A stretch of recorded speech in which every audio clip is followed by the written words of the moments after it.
I'm Phil Svitek, and welcome to His Dark Materials, Season 3, Episode 7, Spoiler Review. Now, just by that alone, you can surmise that I'm going to be talking about all the episodes up until this point, but also including this one, right? So I have not yet seen the series finale yet, so I won't be obviously talking about that one. Towards the second half, I will speculate on it based on my knowledge of the books, but I will call a second spoiler warning. That way, if you're just watching the TV series, it will be totally unsullied for you in that capacity. So, like I said, I will call that spoiler warning. Anyway, let's talk about this penultimate episode of not just this season, but the series in general. Excuse me. I thought it was a very emotional episode, right? The crux of it really deals with Lord Asriel and Mrs. Coulter, right? And their kind of realization and coming to a head, not only with the Authority and Metatron, but more so themselves. And, call it atonement, if you will.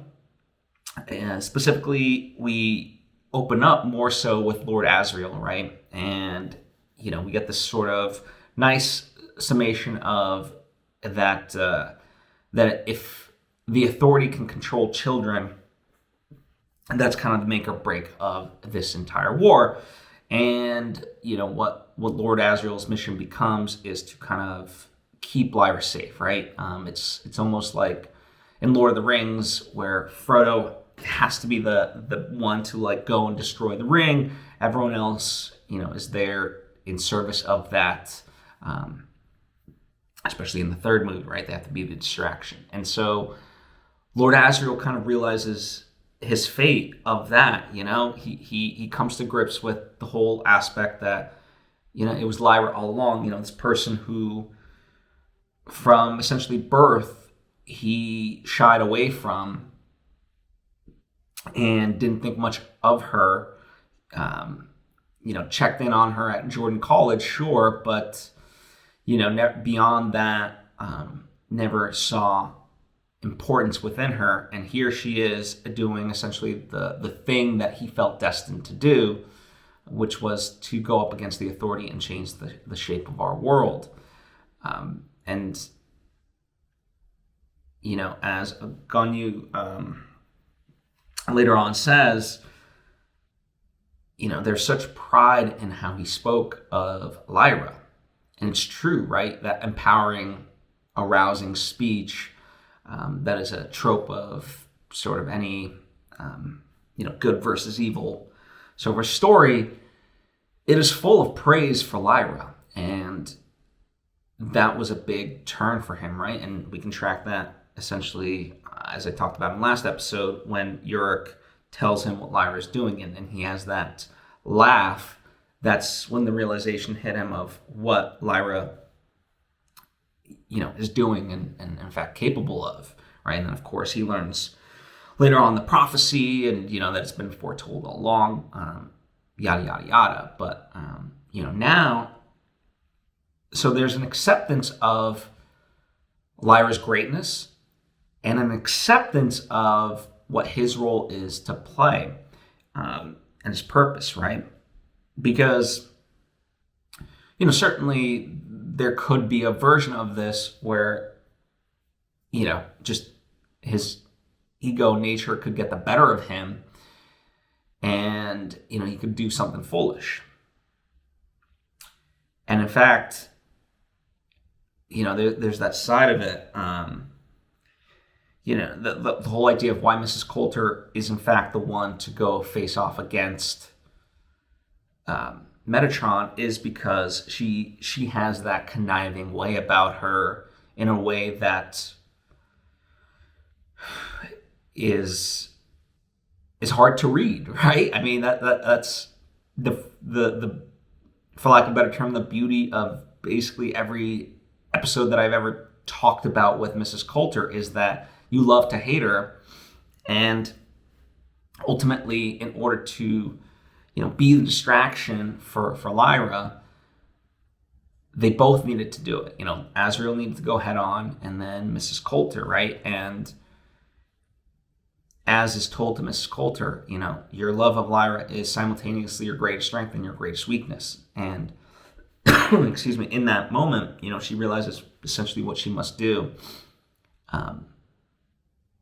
And in a way, it's very poetic, and just the way she separates one final time from the golden monkey, right? Which, just again, going off of last episode, we know the pain that and the guilt that she feels for doing that. And here, the golden monkey accepts the fate, because it's in service of something greater. And yeah, just as I'm talking about it now, the final shot with the golden monkey, right? You're not supposed to touch someone else's demon, and yet here the golden monkey is an acknowledgement and wants to reach out to Lyra. And where they've been adversaries, certainly in the past, dating back to season 1, where like Pan fought the golden monkey and really hurt Lyra through that. Here there's a forgiveness of everything that the golden monkey has done, and by extension, Mrs. Coulter, her mother. So I thought that was a beautiful moment. And I know I'm jumping around in that sense, but I think it works. Hopefully you're following along, because I'm going off of the emotional aspects of everything, right? It's kind of taking a step back. Lord Asriel, knows he's got the best way kind of forward is to just go head on and be that distraction. And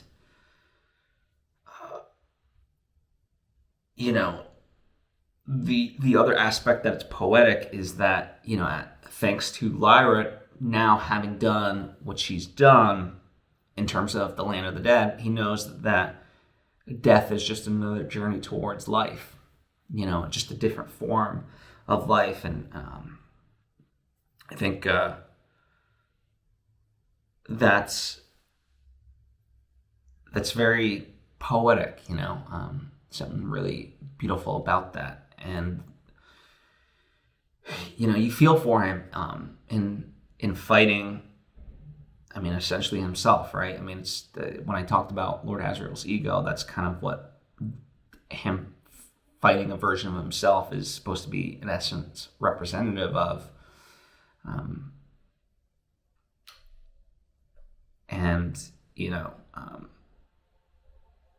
And I'm also, and I know I'm ping-ponging, but going back to Mrs. Coulter with the specters, right? I'm glad that they make a return, and her ability to essentially control them returns, right, and plays into their hands. And that's how they're able to ultimately destroy Metatron, right? Is because they fool him collectively. As I said, Mrs. Coulter knew that Lord Asriel couldn't do it alone. And so, she went on this mission, and she has to fool him right up until the final moment of him understanding what she's actually doing, right, is furthering the distraction.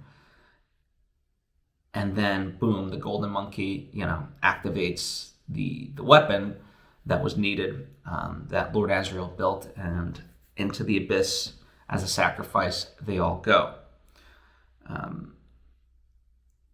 So,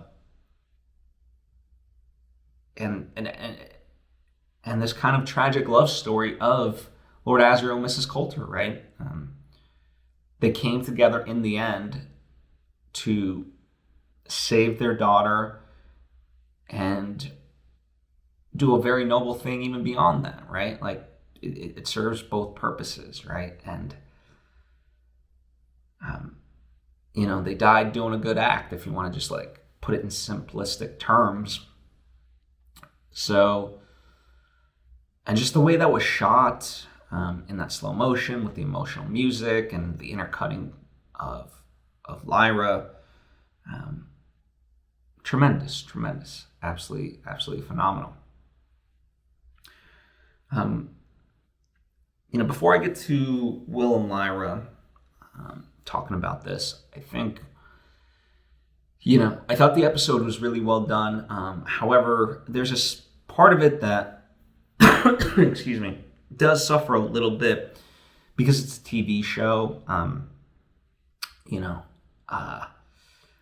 I think there's only so much like money you can spend on battles and things like that.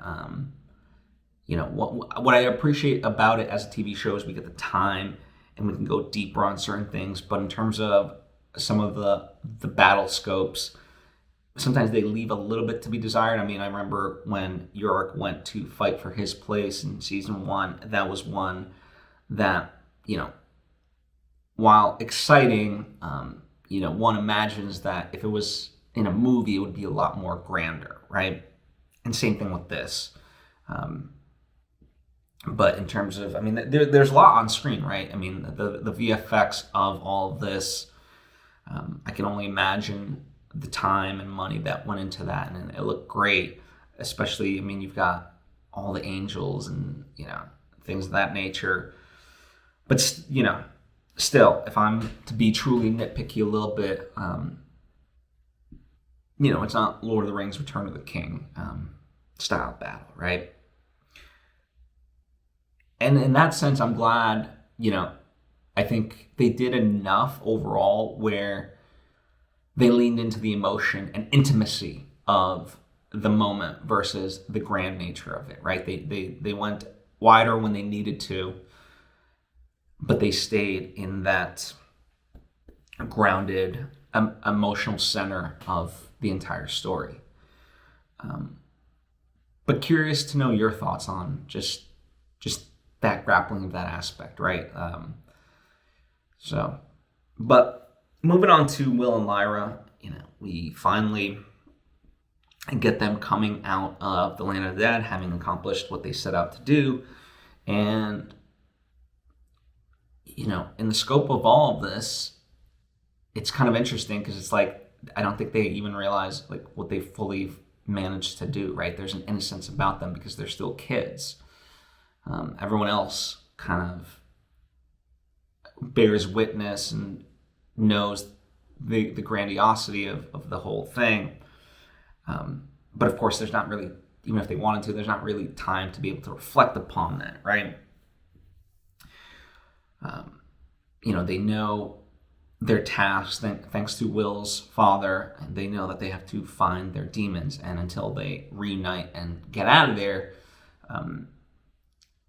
it essentially, they're in danger. And so as far as the setup of this entire episode goes, I'm glad that they really kept it in terms of simplistic terms. Like they reset at the start of the episode overall of like, okay, here's what we need to do. Here's everyone's essentially mission and all of this. And yeah, just the idea of you've got everyone doing what they need to do, right? And so you have some people of Lord Asriel's army going and finding Lyra, protecting them. Then you have Seraphina going and being a guide to their demons, which that was a great moment, right? To finally see Pan, right? And last time we saw him, there was so much pain in him, and now kind of seeing how hurt and affected he was by this decision, and how, he's not just ready to forgive her in general once they do see each other, right? I thought that was a powerful moment. But as part of that introduction, we get Will's demon as well, right? And that kinship that Will and Lyra developed, Pan and Will's demon, you could see that closeness just within those few seconds of that one shot, right? All they had was each other to lean on, and the resounding feeling that they had was this pain of being ripped away from their humans and feeling like they were abandoned. And even in that moment, knowing that they have returned, it's still hard to like justify the pain of it all, right? And so that's what makes it beautiful when they do reunite. Will recognize, like, he expects at that point that he does have a demon, but to finally be able to see it, and this is the first time that he's meeting his demon, and these are the circumstances where, whether he knew it or not, like, he felt the pain of the severing of them, essentially, in order to go to the land of the dead. That's why he knew the pain that Lyra felt, is because he felt the same thing. So really, really powerful moment, beautiful all around. And then, of course, they saved them. I was curious, there was that, what felt like a pretty long gap between the demons going into another world, and that was the big factor of it, was that, Will using the knife could be sensed by the enemy, and so they had to be very careful, and that's what kind of triggers the whole death of Metatron, is because excuse me, was that he knew that the knife had been used, and so it was like, all right, now's the time. That's when the golden monkey pulls the lever, and here we go, right? But I thought, even in just like, there was just that long gap between letting the demons go and when they entered through, right, into a new world, that I thought perhaps something could happen, right? Where there's going to be danger and things of that nature. Now, the reason why they stayed ultimately was because there's Metatron, who's the regent for the Authority, and then there's the Authority, which is not really God, of course. It's the first, or not the first, I forget the exact lore, but essentially, right, the angel that bastardized everything, if you will. And so they have to go and use the knife to kill, essentially, the Authority. And that's what they do. And then they're ready to go and, go reunite with their demons, right? And so that's kind of the overall episode. And I'm glad, like, the sort of victory aspect of it all, and the reuniting of people was a beautiful touch, especially, Okonwe, he had left his family, he had put his faith in Lord Asriel, and it didn't always have to pay off. And so that was a beautiful moment of them rejoicing, and yeah, just fine. I mean, we're coming to the end, everyone's faith is being rewarded in a sense. I mean, there's a few final things to do, but overall, they did it, right? Like, and part of my entire processing is this idea that, for so long, I mean, I've been a fan of the books, and then when the TV show hit, yeah, it was just such a wonderful translation of those books, and to see it visually, and that journey's coming to an end, right? Like, it's a strange feeling to have, there was a gap of time because of the pandemic, and just in general, the third season needed so many VFX that it was always going to take longer anyway. But here we come, and we're heading to the final episode. What a feeling! I'm very curious to know how you feel about it, just in general, right? It's that bittersweet moment. Now, heading into the final episode, so this is where my knowledge of the book, and books rather, is going to come in. So if you would prefer not to have that spoiled for you, this is your opportunity to tune out. I thank you. And hope you'll join me for the final episode as well. But here we go. So, I have not seen the final episode yet. So everything that I'm about to be speaking of is purely based on the knowledge of the books. But, I had made speculation that I thought where the most changes were going to be would be in the final 2 episodes. Because I thought kind of things would be more in tandem, where the death of the authority would be in the final episode versus the penultimate episode. And even though there was, significant changes overall in terms of how we did it, overall, Mrs. Coulter and Lord Asriel, they do die in the books. So it's that very tragic, not quite Romeo and Juliet, but, similar vibe-ish, of that aspect. And, that happens. And then Will and Lyra end up going to, of course, Mary's world, right? And so for as many changes as there have been overall, and, new characters that we've had created, it's ultimately very faithful to the books, and it always was. But I was pleasantly surprised with how they treated this episode. And so, next episode I think will work very much on an emotional level versus like an action level, but we'll see. The war is in some sense over, but like with all wars, there's remnants and, could be skirmishes and things like that. We don't know. But just based on how the show has been, I think it'll actually be pretty faithful to how the book is. And so it'll just be Mary and them, and, the realization of that the reason why Dust has been leaving